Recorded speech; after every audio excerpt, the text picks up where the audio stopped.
I'd like to start by saying thanks to Shannon, who I think might have actually left, for her welcome to us, very warm welcome to us earlier, and for generously sharing her story of Parwan and her family story. As just noted, my name's Kirsten Smith. I'm a medical anthropologist and also one of the leadership of the Improving Indigenous Capabilities project. And I'm also the research director of the Indigenous Data Network, which is led by Professor Marcia Langton at the University of Melbourne. I'll speak a little bit more about the ARDC partnership project, the Improving Indigenous Research Capabilities, a little bit later in this presentation, but primarily I'm going to be speaking about the context of Indigenous data. So specifically how meaning and permission are carried, altered or lost as data moves through contemporary research settings. Now by context I mean the conditions for legitimate interpretation, how data is produced, whose authority it carries, and the terms of its movement and reuse. Now in this context, research infrastructure matters, not as an abstract technical domain, but because it is where context is most often stripped away. Systems for description, access, linkage and reuse are the places in which Indigenous data very quickly becomes unmoored from the relationship and authorities that give it meaning. So if context is the issue here, infrastructure is the place to observe it. One way to see how context is preserved or lost is to look at the data infrastructures through which Indigenous data moves. Here, Indigenous data refers to the ensemble of systems, practices and standards through which research materials are stored, described and accessed, and reused over time.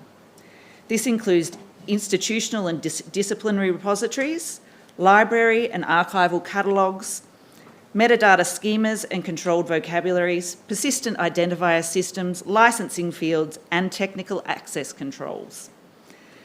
A persistent identifier decides what counts as, is it doing a bit of a wobble? Decides what counts as the same object. A license field signals contemplated reuse. A vocabulary determines whether country and language are expressible as first-class relations. But making such choices visible converts them from inherited conveniences into method.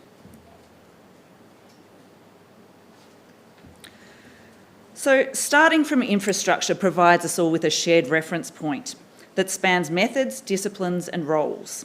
It can also serve to reduce anxiety. Many people are comfortable analysing texts or designing models, but feel quite uncertain about the plumbing of repositories, metadata or approvals. Framing these as sites of analysis rather than merely technical chores allows us to talk about what is already familiar within the HASS disciplines: description, interpretation, representation, using a vocabulary that can be implemented across these systems. Beginning with infrastructure provides a shared object for a varied audience. It also repositions the so-called technical as method. An ingest template, a metadata field or a release step are not afterthoughts to analysis. They are moments where interpretation is fixed and responsibility is distributed.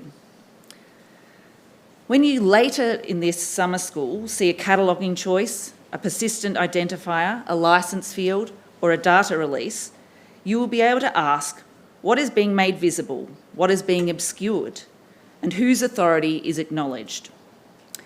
As you move through the summer school, read workflow as public method. An ingest template is the first venue where an interpretive stance is recorded. A repository handover is the moment where future reuse becomes either legitimate or ambiguous, and that is the lens I'll be offering here in this presentation. Now, the definition I'm using here that you'll see up on the screen, please do read through it. It's not a borrowed or abstract framing. It's a definition that's been developed, articulated and refined through the work of the Indigenous Data Network in dialogue and consultation with communities, researchers and data custodians across sectors. Within that work, Indigenous data is understood as data generated, intentionally or not, by or about or for Aboriginal and Torres Strait Islander peoples. This scope is deliberately expansive. It includes data relating to people, but also extends to lands, waters, languages, knowledge, systems, country, and non-human relations. And it applies across formats, domains, and custodial settings. Two aspects of this definition are doing important conceptual work. First, it recognises that Indigenous presence in data is structural rather than exceptional. Indigenous peoples appear in administrative systems, archives, registries, maps, and infrastructure, regardless of whether a project has been framed as Indigenous research. Second, it recognises that derivation does not erase responsibility.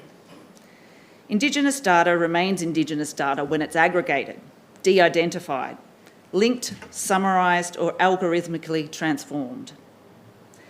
This definition is also an intervention into how research systems recognise Indigenous authority and responsibility. It insists that governance cannot be confined to projects that explicitly name Indigenous people, and it establishes the basis for why context and authority must travel with data across entire data life cycles. So two implications follow from this. First, legacy description is in scope. What was written decades ago now circulates digitally and shapes current interpretation. Second, derivation doesn't dissolve responsibility. Linked, summarised or anonymised outputs remain within the orbit of Indigenous authority. So from this definition follows a really practical inference. If you work with Australian research data, you're very likely working with Indigenous data, whether or not your project or research is framed that way. Presence may be explicit in, for example, if you're working with community-led collections, or it may be implicit, so status variables in administrative tables, toponyms embedded in spatial layers, inherited catalogue prose that names a community without machine legibility. Now, the implication is straightforward. Recognition before reuse. If Indigenous data are present, authority and permission need to be legible at the points of where your workflow moves material from one system to another. So we often think that power sits at analysis or publication, but in practice, it's much, much earlier. It's in classification, it's in fields, it's in metadata and access defaults. For Indigenous data, placing Indigenous data governance only at the end of a research data lifecycle means it often arrives too late. If origin, authority and basic conditions for reuse have not been recorded, later checks often feel corrective rather integral. Locating governance at the same points where choices are already made, design, description, movement and release, keeps the authority visible without slowing the work.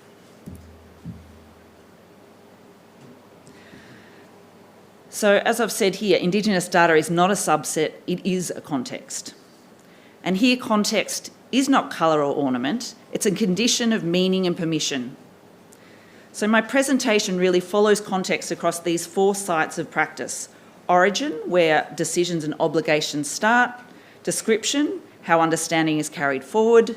Movement, or how systems handle materials in transit.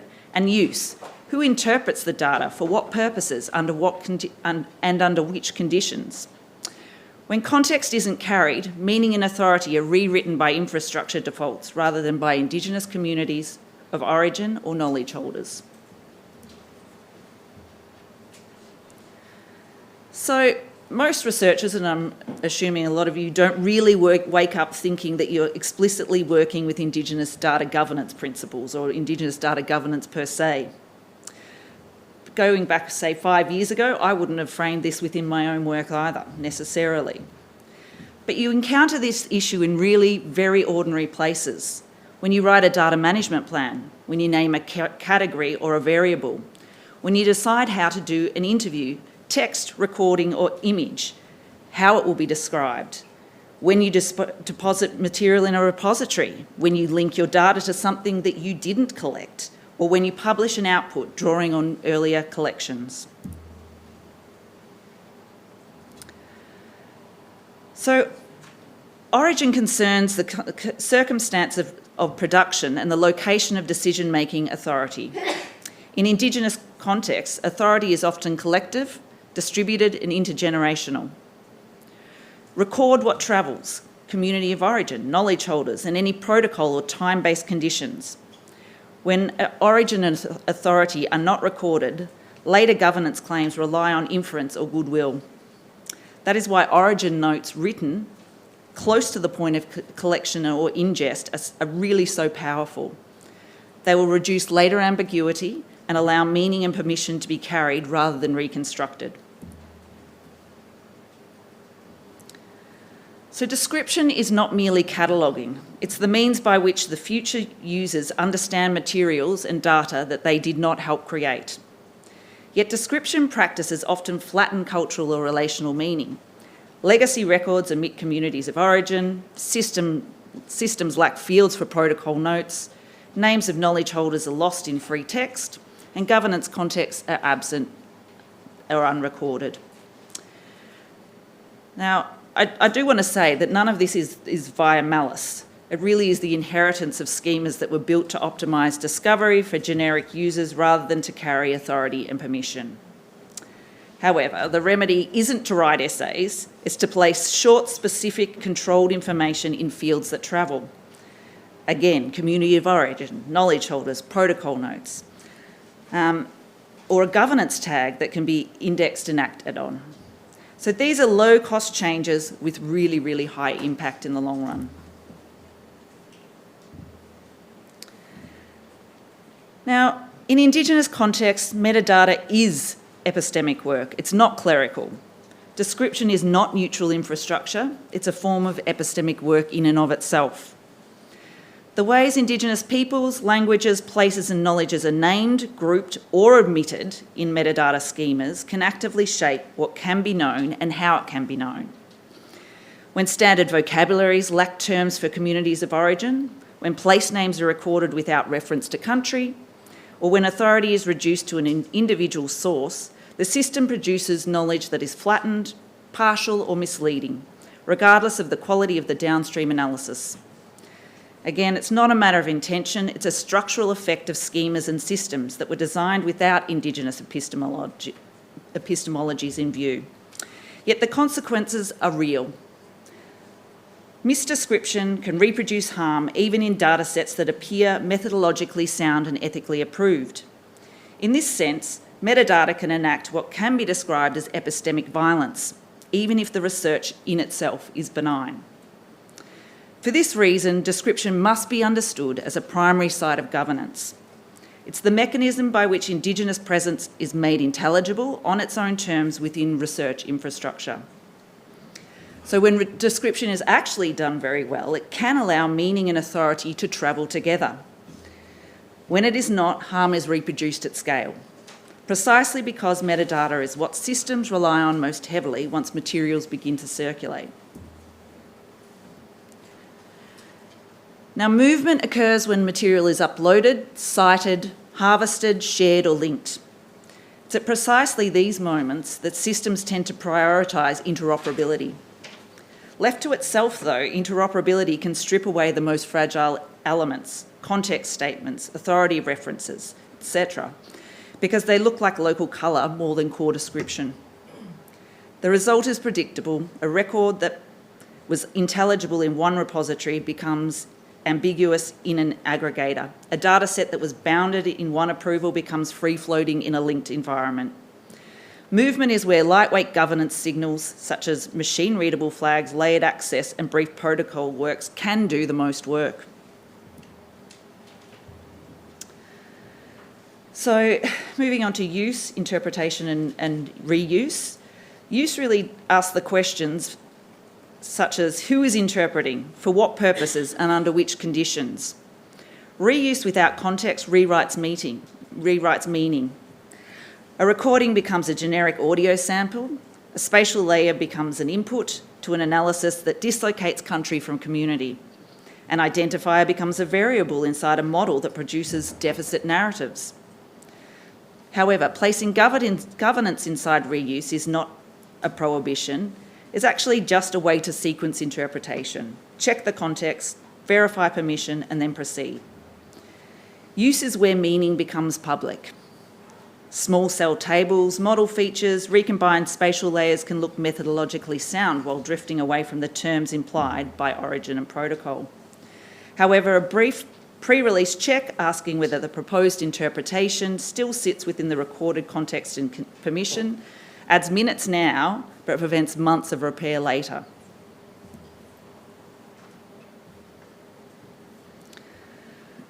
So, mainstream defaults of data systems such as open by default, individualised consent and assumptions of perpetual research were not designed to sustain collective authority, intergenerational responsibility or place-anchored meaning.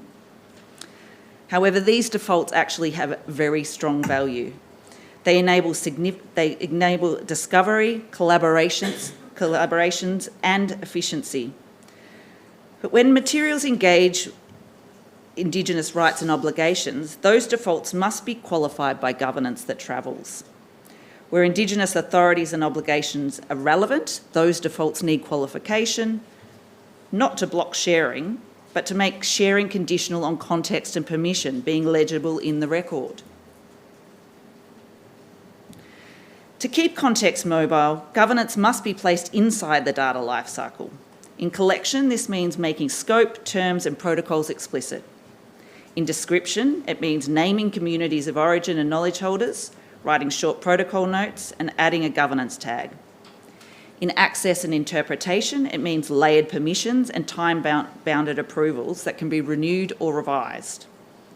Over time, it means holding a small review when circumstances change, a new reuse request, a new linkage, a new publication venue. So 2 inserts make this stance practical with minimal overhead.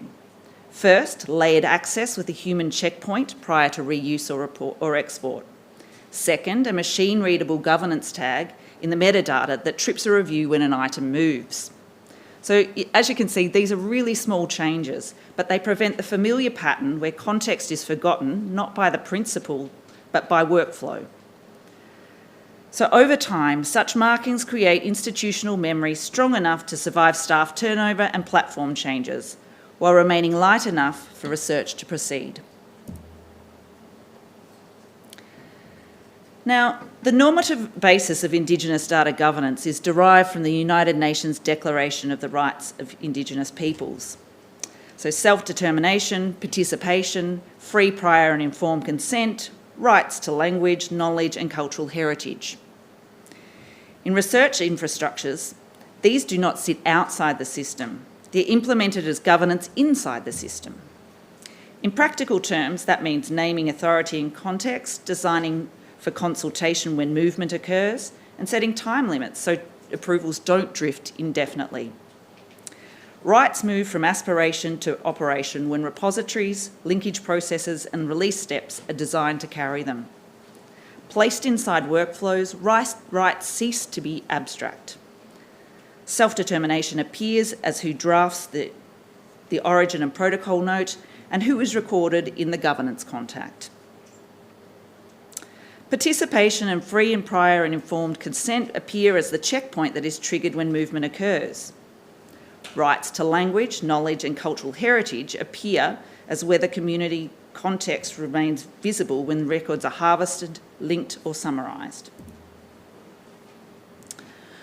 Now I want to introduce a couple of data frameworks. Some of you may be familiar with them already, particularly the FAIR principles. But I just want to start out by saying that data frameworks really are helpful because they split a complex problem. So I have 2 questions up here that they can answer. So question 1, can data move and be reused? So the FAIR principles, which I'll speak about in a second, actually deal with this element. Now the CARE principles, on the other hand, for Indigenous data governance, address the second question by focusing on collective benefit, authority to control, responsibility and ethics. Together, FAIR builds capacity for movement, but CARE specifies legitimacy for movement. The frameworks are most effective when they meet at points of description, access, linkage and release. Now, just as I said, a lot of you probably already know about the FAIR principles. Just briefly though, it's best read as a set of design expectations for repositories, registers, schemas and tools. So the F is for findable, means that rich index metadata and persistent identifiers allow a record to be located by humans and machines. So the A, accessible, means that access conditions are clear and resolvable, not that everything's open, but clear, so that users know how to proceed. Interoperable means that use of shared vocabularies and formats allow combining across systems. And the R for reuse means that documentation and licensing are sufficient for legitimate downstream use. Now, FAIR underwrites many of the infrastructures you will encounter in the next few days. Its value here is that it clarifies how movement happens technically, which lets us place care where it belongs, at the decision points that matter for legitimacy. Now, the care principles bring Indigenous rights and obligations inside those same systems. Collective benefit asks who benefits from movement and reuse? Communities, not institutions. Authority to control clarifies who decides on access, interpretation and reuse, and how that authority is contacted in practice. The R for responsibility demands that actors prevent harm and misrepresentation, documenting what will be done and when risk is perceived. The E for ethics requires alignment with Indigenous values, protocols and contexts across the data lifecycle, not as a post hoc note. Care is strongest when it's implemented as fields and steps, context statements authored with communities, protocol notes in records, layered access, time-bounded approvals, review before release. Each element is small, but collectively they carry meaning and permission forward. So what do the care principles look like across different research domains and practices? Well, across all research disciplines, these concerns are already embedded in our disciplinary craft. In archives and collections, they appear as description and accession decisions. In language and textual corpora, they appear as provenance, translation and annotation decisions. In language and oral history projects, they appear as consent scope, excerpting practice and archiving terms. In administrative and health data sets, they appear as linkage approvals, field visibility and publication thresholds. In digital publication, they appear as data journal policies and repository settings.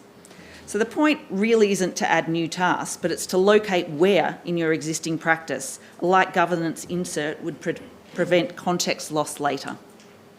Enacting the care practices within these everyday research practices that we all undertake provides a shared language across disciplines and infrastructures. Across Australian research, Indigenous data appears in multiple domains. So I've listed 5 here because they're particularly common and consequential. So in health data, Indigenous identifiers and cohort flags are often embedded in hospital, primary care, public health, mortality and disease registry data sets, and they frequently propagate through linkage through to administrative and research collections. Typical research uses analysis of service access, outcomes over time, and program evaluation, with the governance implications surfacing at the points of linkage, analyst access, and publication. And probably just as obviously in language data, Indigenous data is in recordings, transcripts, dictionaries, grammars, word lists, orthographies, place names. It circulates across GLAM repositories, departmental archives, disciplinary corpora, and digital platforms. Again, there is a significant amount of Indigenous data held in our administrative and policy data in government institutions. So, for example, in education, justice, social services, child protection, employment records, and I could go on, but they often include Indigenous status variables and are routinely linked for policy and program analysis. Again, cultural and archival data that sits in galleries, libraries, archives and museums, that in the photographs, the manuscripts, the maps, the field notes, the researcher-generated materials describing Indigenous peoples, lands, languages and practices. And The fifth very, very common place where Indigenous data is situated in Australia is in environmental and spatial data. So data sets collected on country, including ecology, biodiversity, land and water monitoring, cultural landscapes and geospatial layers. Often they all incorporate Indigenous toponyms and knowledge. So these domains use distinct methods and collections, but the same pattern recurs. Context is most vulnerable at description, movement and reuse. Therefore, governance must operate inside ordinary workflows rather than an afterthought. So the argument that I'm positing today really does belong in the humanities, arts and social sciences and Indigenous studies, not because it introduces a new field, but because it clarifies how meaning, authority and interpretation are produced in research. Indigenous data is not an optional theme to be added when you find it relevant. It's already present in the archives we describe, the languages and place names we analyse, the oral histories we transcribe, the administrative and health data sets we reuse, and the interpretive frameworks we apply to Australian materials and data. For Hass and Indigenous researchers, the question is therefore methodological as much as it is ethical. What counts as context? Who can authorise its movement? And how can these decisions be stabilised or lost inside the ordinary operations of repositories, catalogues, metadata schemas, access controls and publication practices? When governance is placed inside the research lifecycle, these decisions become visible as part of the disciplinary craft rather than as external compliance. Framed in this way, the work ahead becomes quite familiar rather than unknown territory. It aligns with long-standing Hass concerns about description, representation, authority and the politics of reuse, while giving them a vocabulary that can travel across infrastructures. So the aim here is not to make every project an Indigenous studies project, but to ensure that Hass methods can recognise Indigenous presence, carry context forward and support legitimate reuse wherever these materials appear. So I've got a couple of quick illustrations of sort of a before, if you're not thinking about Indigenous data governance, and after. So if we take a repository item, it might be a digitised item such as a photograph, a field recording, a manuscript page or a map, and it arrives in a repository with generic subheadings, high-level collection name, and an automated open licence. The record would probably lack a statement of Indigenous community of origin. They often do. It may not say anything about the Indigenous knowledge holders connected to the item, nor have any protocol note indicating conditions for reuse or any contact pathway for interpretive or permissions questions. Now, in this configuration, downstream users encounter the item as culturally unlocated material and default to reuse assumptions driven by merely the licence and platform design rather than by the community or cultural authority. However, if you swap that around and do some work to embed early on the Indigenous data governance elements, what it should actually read, the same record could be redescribed with minimal but decisive changes that carry the context and permission forward. So a community-authored context statement could be added to the record, naming the relevant communities of origin and Indigenous knowledge holders connected to the item. A statement that clarifies how the item relates to country, language, time and purpose. There could be a protocol note that accompanies the item, indicating conditions for research. For example, no derivative works without a prior approval from XYZ community organisation, or consult the nominated cultural authority for educational uses beyond. There could be layered access that distinguishes viewing from reuse. The digital surrogate may be visible, but any reuse, for example, download for publication, or training of models, requires a simple request workflow that routes to the governance contact. Again, you could add a named governance contact, quite a simple thing to do, you would hope, if you were working with this sort of material. Ideally, an Indigenous community-controlled organisation or individual, designated cultural authority, recording this in the record so that external users know where interpretive permissions and questions should go. So I've got another quick example here. a linked data set. So, for example, one that combines records containing an Indigenous identifier with another administrative or clinical variable. So, prior to thinking through anything about Indigenous data governance, which again, a lot of our administrative data will initially not hold things such as, it's essentially the identifier is treated as a neutral analytic field. So that's generally what it happens in our administrative data sets. Access is granted through a generic project approval. Publication of outputs follows standard statistical disclosure checks. There's usually no record in the workflow specifying permitted uses, interpretive limits, time-bounded access, or a review step between analysis and public release. Under these conditions, the identifier can propagate into analysis and dashboards without any explicit account of Indigenous authority or community expectations. And unfortunately, this is the way things usually go in Australia at this point in time.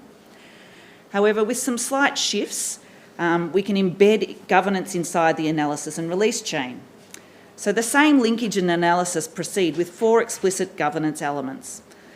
You could add a short protocol note attached to the project documentation and dataset descriptor that states kinds of questions and comparisons are in what is in scope and out of scope.